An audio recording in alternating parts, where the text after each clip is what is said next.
Hey guys, we're back with the Teen Outreach Program's facilitators and the Parent and Community Involvement Coordinator. We're going to be sharing situations that teens have sent in and how to apply the strategies that we discussed in the previous video. Bethany, would you like to start for us? So this one says, both my partner's parents and my parents are pretty strict, so we don't get to spend a lot of time together. Our anniversary is coming up and my partner really wants us to skip school and hang out at their house with no one else there. I would be in trouble if my parents found out that I skipped school. I really don't want to do it. Every time I suggest doing something else to celebrate, my partner looks hurt. I think in this situation, the person should listen to themselves. They're not really comfortable with doing what they're being asked to do. And think about the consequences of doing that and what would happen. I think they should take some of those deep breaths and remain calm as they try to explain to their partner that it's just something they don't want to do. It's creating those boundaries and Correct. sticking by those boundaries. And I think communication too. I mean, maybe given the situation, if they were to talk to their parents, then maybe an opportunity would open up to have time together too. That's what I was gonna say, discussing with their parents about what's going on and maybe just trying to come up with a plan on a way of them getting to do something together, spend time together, would be a better outcome than, Without skipping school. right. Right. Find a way to celebrate a special occasion without getting in trouble over it. Yes. So I guess I'm next. You're next. Oh goodness. Someone I've gone out with a couple times wants us to be exclusive together, but I don't think I'm ready to commit like that. They keep bringing it up, and it makes me feel guilty. Lately, I feel nervous every time we're together. I just want them to relax and slow down.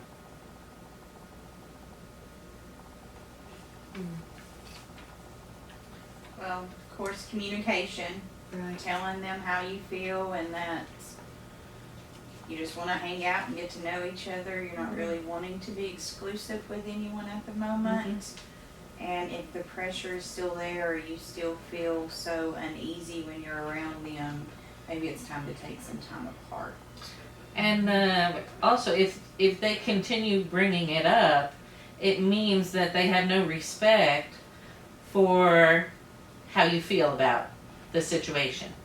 And if somebody doesn't respect how you feel on something as simple as this, then they're not going to respect how you feel when things move along. Right. That's part of knowing your limits too. Correct. And once you explain and you communicate that, also tell them what the consequences are. You know, either you calm down and we just hang out and have fun and you're okay with that and we get to spend time, get to know each other, or if you keep pursuing this and I feel uncomfortable, we're gonna have to just quit hanging out. Okay. Let's see. This one says, I'm taking a cooking class for my elective. The truth is, I love to cook and I'm good at it. Sometimes people make fun of me in the hallway, asking me where my apron is and what's for dinner. I really want to sign up for the class again next semester, but I'm thinking it might just be easier to take something else. So what advice could we give this student? I think that goes back to listening to yourself and Something do what you want to do Mm-hmm. and not do what everybody else wants you to do. And keeping your own personal goal right in front of your face. If that person wants to be a cook, a chef, and their future is in that direction, then everything else doesn't matter. Right. Yeah. Maybe also communicating to the people that are bothering you about it, just letting them know it's something you really enjoy, and maybe they need to find something they really enjoy. Yes. And they would, it doesn't matter if you enjoy what I like. I'm doing it for myself. So Right. communicating that. And that could be the problem. Maybe these other students don't have a focus Right. and they feel left out because this person is so focused. Right. Right. It's usually the case. Yes.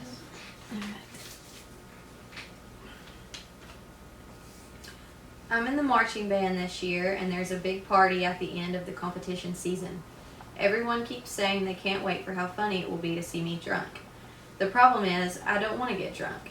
I've spent enough time around people with drinking problems to know that's not how I plan to live my life. I don't know what I'm going to say when someone offers me a drink, and what if they judge me for not drinking with them? Well, it sounds like this person already knows what's best for them, and they've already lived with and seen what being addicted to alcohol could do, and they don't want that for themselves. Mm-hmm. So, I mean, their brain is working, and they realize all sure. this stuff. I just think at that age, it's hard for people to speak out about how they feel, because they do want to be part of that group, and they don't want to be made fun of. Right, because I think the opinions of other people at that point, I mean, even we deal with that, but really matter. And so that matters more than just, you know. This might be a good time to communicate to a grown-up family, maybe parent or whatever. Let them know the situation that you're going to be in, the upcoming party and all that. And maybe your family can come up with a function that you're required to attend so you can save face with these fellow students, where you can say, well, my family is doing this, I can't come to the party because my family is doing this and I can't miss it. And so they save face, boy, I sure would like to go, but I can't. It sounds to me like this person is waiting on this celebration and is really wanting to attend, though. So I feel like you're thinking smart, you're using your logic and reasoning, so you should still go to that party if you want to, but you have to be able to be strong and stand up And and say speak no. how you feel and say no. And if you're still faced with that and pressured and it gets to where you're uncomfortable, then Then you that's the can time leave. that you need to leave. I mean, if they That don't works take no too. for an answer. I agree. Go ahead. Oh, I took two. Last weekend, a bunch of us spent the night at our friend's house. Our friend has a twin, and someone snuck into their twin's room at night and took some pictures of them on my phone. In the pictures, they're asleep with not a lot of clothes on. I'm getting pressured to put the pictures online, but that just doesn't feel right. I wouldn't want someone doing that to my family, but I don't know what to do. Well, social media and putting these pictures on social media would be wrong, and the student is apparently, thought of all this, and they wouldn't want someone to do that to them. So, when you do things like that, stuff can get tricky. There can be charges, and it doesn't just go away. Correct. So, they really need to stick with that, and maybe if someone bothers them about that, they have to just speak up and say, how would you feel if that was you? What if you were the one that went to sleep Yeah. that night and the pictures were taken of you? Right. So, And I think it's important to remember too that when you post a picture, it shows forever that you posted that picture. right. So, Yeah, I mean, never goes that- away. you may There's- be in middle school, but there's consequences. There's a jobs on reason. down the road and Mhm. all that. And there's a reason the people that are pressuring her to do it Don't aren't wanna doing do it themselves. So, Right. They didn't take the picture with their own phone. exactly. So the student is thinking that through and realizes they shouldn't do it. So once again, listening to yourself, that intuition is telling you that's not something Yeah. you should do. And that intuition would tell me that, I don't know how it happened, but it got deleted. Mm-hmm. Is a real easy way of getting out of that one. Right. Let's see, I'm afraid to take that one that you Okay, lately my friends just want to get high. At first, they didn't care that I didn't want to do it. but they've started giving me a hard time about it. Even though it makes me nervous, I'm starting to think about just doing it so they'll stop bugging me about it. I really don't want to spend my money on weed, and I don't want to risk getting addicted, but I don't want to lose my friends either.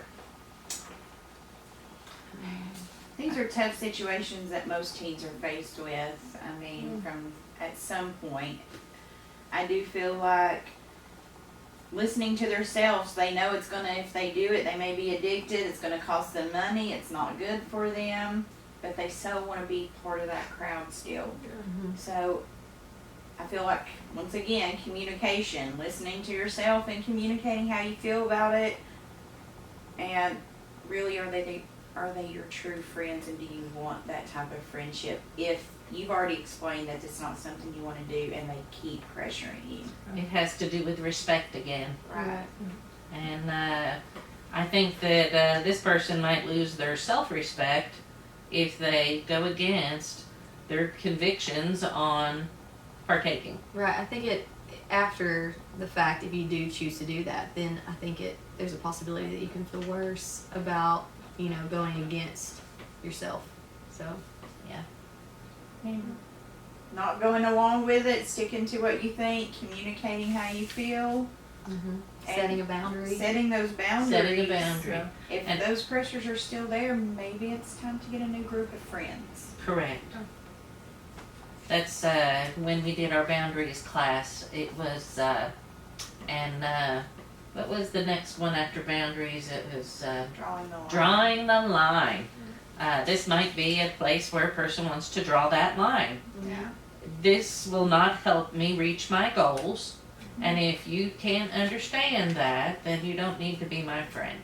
Okay. I agree.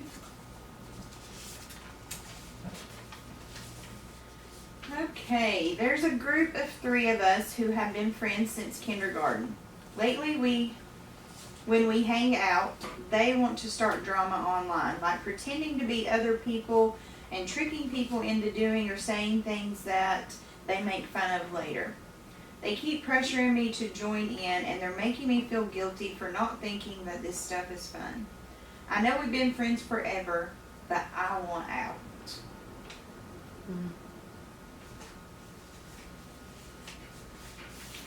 I think listening to yourself, knowing that it's wrong, but also, I mean, you've got to look at the consequences, not only for yourself, but the consequences that the people that you're making fun of are gonna face too. That falls into bullying and cyberbullying, which we've had lessons about that. Our students know better. And when you have students, friends, that are pursuing that line, some distance is probably your best bet. That communication that you're talking about and the consequences. It just depends on what your goal in life is.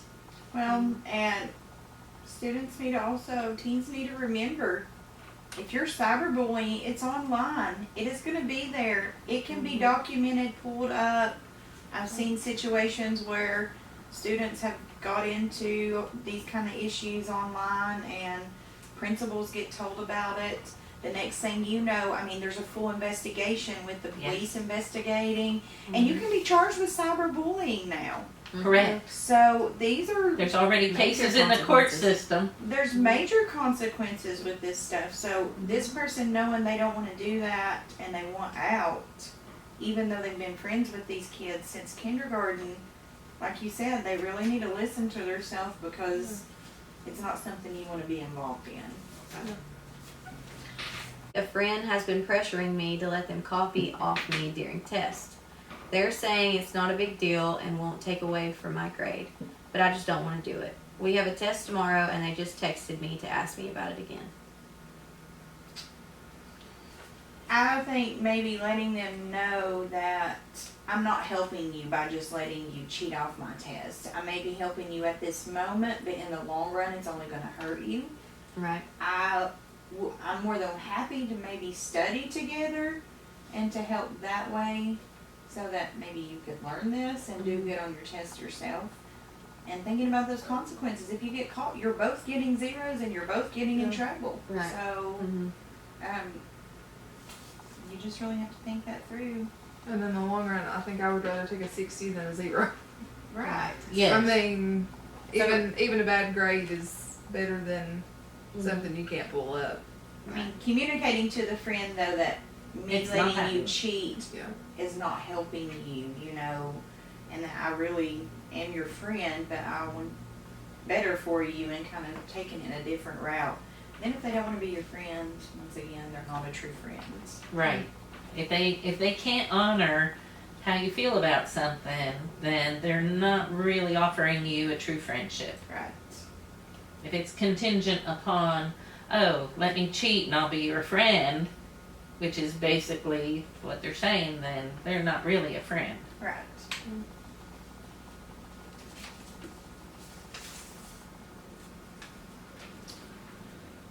There's a new person at school and they seem really awkward and nervous.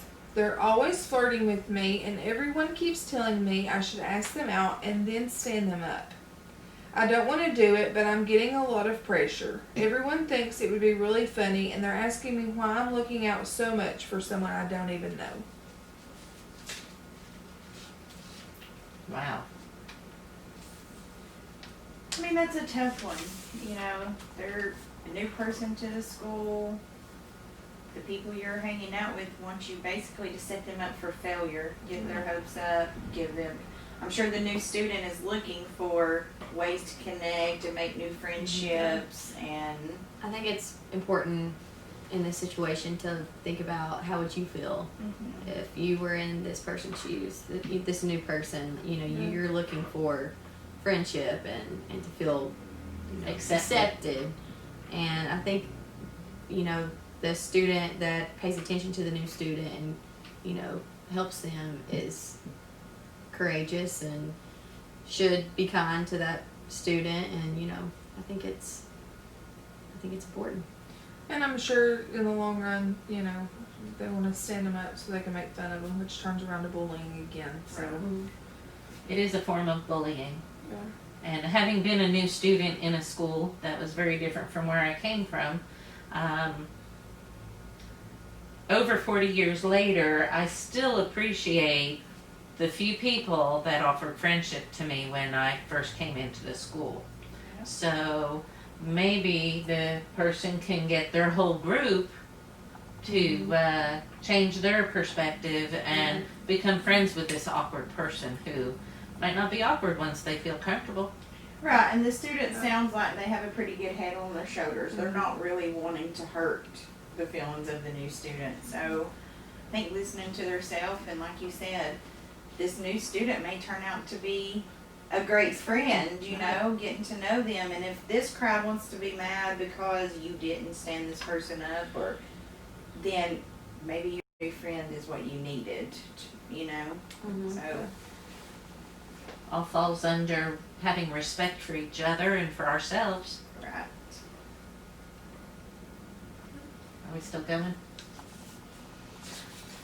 Okay. Yeah. My partner really wants us to be intimate. I've said I'm not ready, but they keep bringing it up and telling me how difficult it is for them to wait. I'm getting sick of it. But they're a great person, and everyone would think I was crazy if I broke up with them.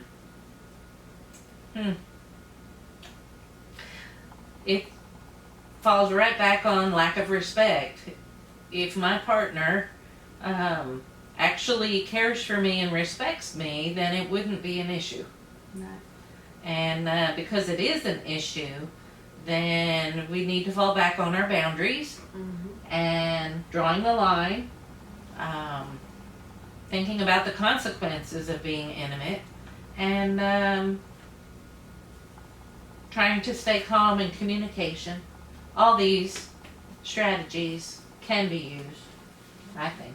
Well, and I think for teens, a lot of relationships face these kind of things. Correct. And like you said, being able to communicate and knowing those boundaries and being open with your partner about how you feel about it, trying to make them understand why you feel the way you do about it, And then if it's something that's really true and they care about you like you think they do, then they'll be understanding and you all will be able to work through that. If they keep pressuring and pushing you, it may be time to take a break and take a step away because someone who cares about you is not going to pressure you to do something you're not ready for.